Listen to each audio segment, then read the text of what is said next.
Have you ever wondered how technology represents reality? Let me make this concrete. Scenario 1. Pick up a piece of chalk and trace it across a blackboard. What do you notice? You don't just see the board, you feel it through the chalk. The smoothness, the roughness, the resistance. You are experiencing the board, but only through the chalk's mediation. Scenario 2. Now put the chalk down and touch the board with your finger. The experience changes. You still feel texture, but now you also sense warmth or coolness, the spread of surface, maybe even its dustiness. Touching it directly is richer, fuller than with the chalk.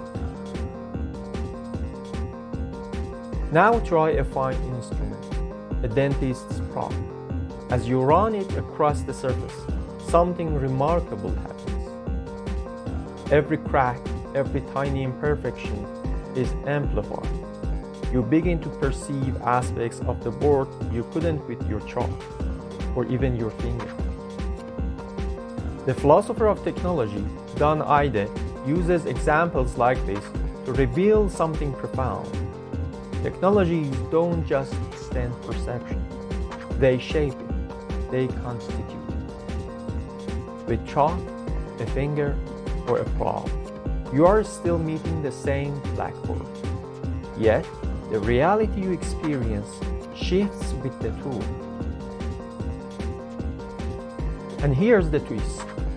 We often assume technologies are neutral, faithful mirrors of the world as it really is. We assume the cell is simply what we see through a microscope. The galaxy is what appears through a telescope. The human body is what medical imaging shows. But what if that's not the whole story?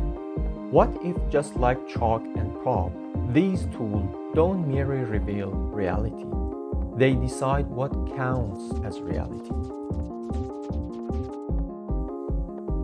Now let's take the bigger leap. What happens when the blackboard isn't the target anymore, but us, human beings? What happens when our chalk and props are AI systems? When social robots, care robots, or algorithms begin to represent us, not as whole persons, but as data profiles? What happens when AI enters healthcare and suddenly your health is no longer how you feel, but how you appear on the dashboard of numbers? What kind of vision of health and human being in general is being promoted there?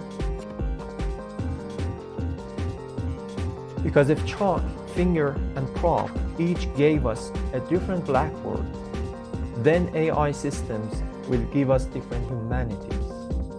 They highlight some aspects, mute others, amplify certain signals while ignoring the rest. So let me leave you with this. What kind of humanity are we constituting right now through social media, through algorithms, through AI? And more importantly, what kind of humanity do we want to be constituted by these technologies? We will come back to this question soon. I am Ehsan Erzurumciler, a researcher of technology, and I invite you to join me in exploring how technology transforms our sense of what it means to be human.